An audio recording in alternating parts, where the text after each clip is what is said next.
भारत ने डेलिबरेटली पाकिस्तान और चाइना को ग्लोबल साउथ समिट से निकाल दिया है, इनवाइट नहीं किया।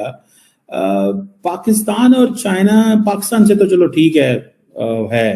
भारत क्या अपनी दुनिया बनाना चाहता है? इंडिया के प्राइम मिनिस्टर नरेंद्र मोदी साहब ने ग्लोबल साउथ समिट में अनाउंस किया है। वो सब needy countries global south summit की इस समिट में मौजूद थे, लेकिन एक ऐसा कंट्री जो बहुत नीडी है, जिसको बहुत जरूरत है, लेकिन वो उसके अंदर मौजूद नहीं था। 123 देश भारत की एक पुकार पे आके जुड़ जाते हैं और 127 ममालिक का पार्टिसिपेट करना ये जाहिर करता है कि समिट बड़ी कामयाब रही। भारत ने बोला कि बिल्कुल पाकिस्तान के नीचे से हम लाइन खींचते हैं, ऐसे ऊपर जो भी है वो ग्लोबल साउथ में है नहीं, कहानी खत्म, bye bye Pakistan, bye bye China. क्या भारत ने ज्योग्राफी बदल दी, चाइना के मुंह पे जूता मारा? या फिर ऐसी तरक्की का क्या फायदा जो चाइना करवा रहा है? उन्होंने चाइना का नाम नहीं लिया, चाइना का नाम नहीं लिया, लेकिन चाइना को ध्वस्त कर दिया। एक चीज बड़ी शॉकिंग है that nobody from all these countries spoke of China and Pakistan. Why are they not being invited? दुनिया के लिए आप एक लायबिलिटी बन चुके हैं, क्योंकि दहशतगर्दी पिछले साल 264 हमले आपके पाकिस्तान के अंदर हुए हैं। हमेशा लड़ाई झगड़ा भुखा बंदा करता है। मैं अफसोस के साथ ये कहूंगा कि मैं भी पाकिस्तानी हूं, उसी मुल्क से आया हूं। हम लाते हैं टॉक शोज और अनलिमिटेड एंटरटेनमेंट सिर्फ यूट्यूब पर। अगर आपने अभी तक हमारा चैनल सब्सक्राइब नहीं किया तो अभी सब्सक्राइब करें और बेल आइकॉन को क्लिक करके हमारी लेटेस्ट वीडियोस के बारे में अपडेट जानें। ग्लोबल साउथ समिट में इंडिया के प्राइम मिनिस्टर ने ग्लोबल डेवलपमेंट कॉम्पैक्ट अनाउंस किया है। नीडी कंट्रीज के लिए ग्लोबल डेवलपमेंट कॉम्पैक्ट एक ऐसा प्रपोजल अनाउंस किया गया है जिसकी सबसे ज्यादा जरूरत पाकिस्तान को है, लेकिन पाकिस्तान इस समिट से बाहर है, आउट है। और ये बड़े ही अफसोस की बात है और बहुत दुख की बात है। पाकिस्तान के अवाम को जिस चीज की सबसे ज्यादा जरूरत है वो ये ग्लोबल डेवलपमेंट कॉम्पैक्ट है, जो आज इंडिया के प्राइम मिनिस्टर नरेंद्र मोदी साहब ने ग्लोबल साउथ समिट में अनाउंस किया है। वो सब needy countries global south summit की इस समिट में मौजूद थे, लेकिन एक ऐसा कंट्री जो बहुत नीडी है, जिसको बहुत जरूरत है, जिसके मासिस को, जिसकी आवाम को, जिसकी पब्लिक को इन सब चीजों की जरूरत है, लेकिन वो उसके अंदर मौजूद नहीं था। अब ये किसकी गलती है? पाकिस्तान की तरफ से कहा गया कि तिजारत नहीं करें। एक बार आपको भारत ने कहा कि वो तिजारत करना चाहता है।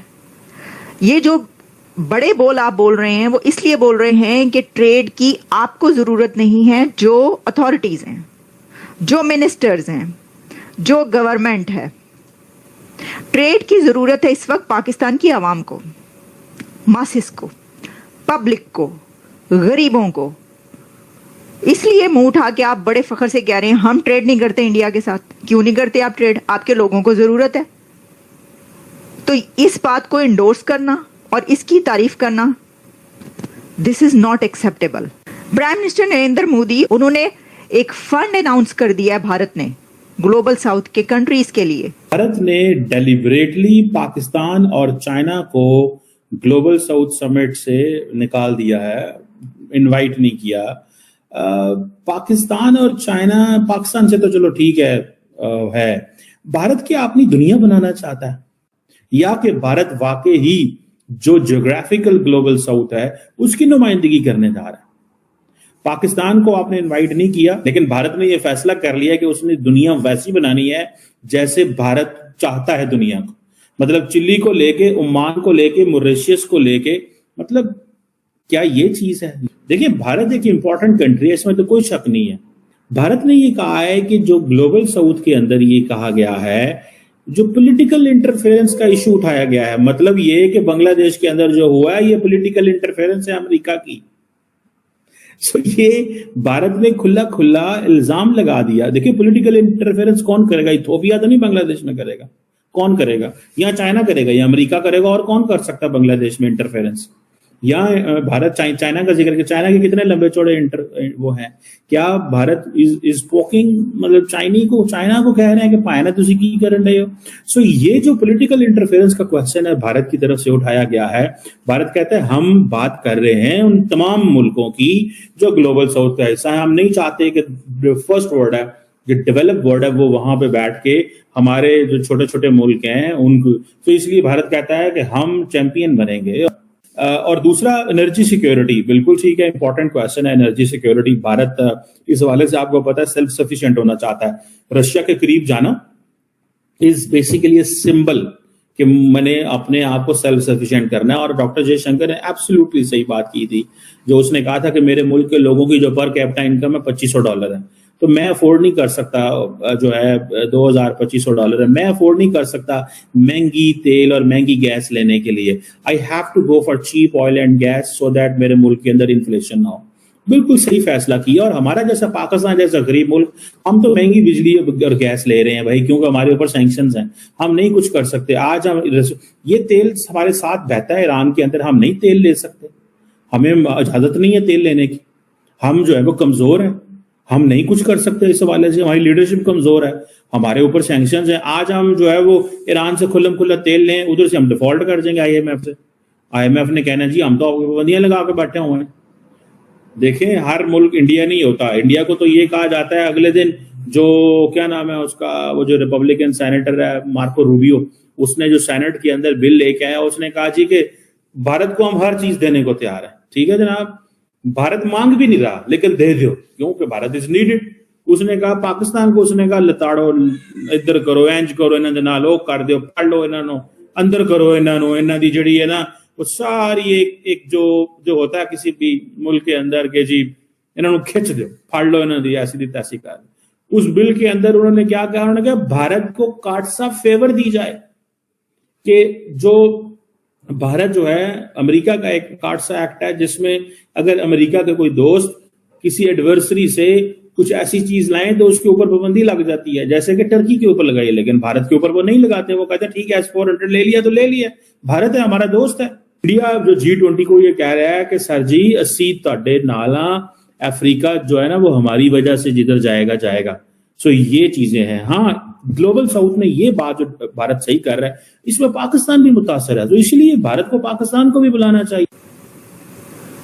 तो इसमें उनकी तरफ से चाइना की तरफ भी इशारा है कि जो ये बात कही गई ना कि finance of projects without burden of debt, Pakistan की तरफ भी इशारा है कि पाकिस्तान के ऊपर इस वक्त डेट का जितना बर्डन है और चाइना के कितने बड़े हाई लेवल प्रोजेक्ट्स जो वहां पर हैं, जिसमें कि CPEC भी है, लेकिन ये पाकिस्तान ही जानता है कि वो चाइना के कर्जे तले कैसे दबा हुआ है। तो ये जो ग्लोबल कॉम्पैक्ट अनाउंस किया गया है, डेवलपमेंट कॉम्पैक्ट, इसमें उन्होंने कहा है कि ये वो नहीं होगा, आपको हम कर्जा देंगे, आपको हम फाइनेंस करेंगे इन तमाम कंट्रीज को, लेकिन विदाउट कर्जा, विदाउट डेट, विदाउट लोन, जिसमें आपको आपके ऊपर बर्डन ना पड़े। इस वर्चुअल समिट में बांग्लादेश के मोहम्मद यूनुस भी शामिल हैं।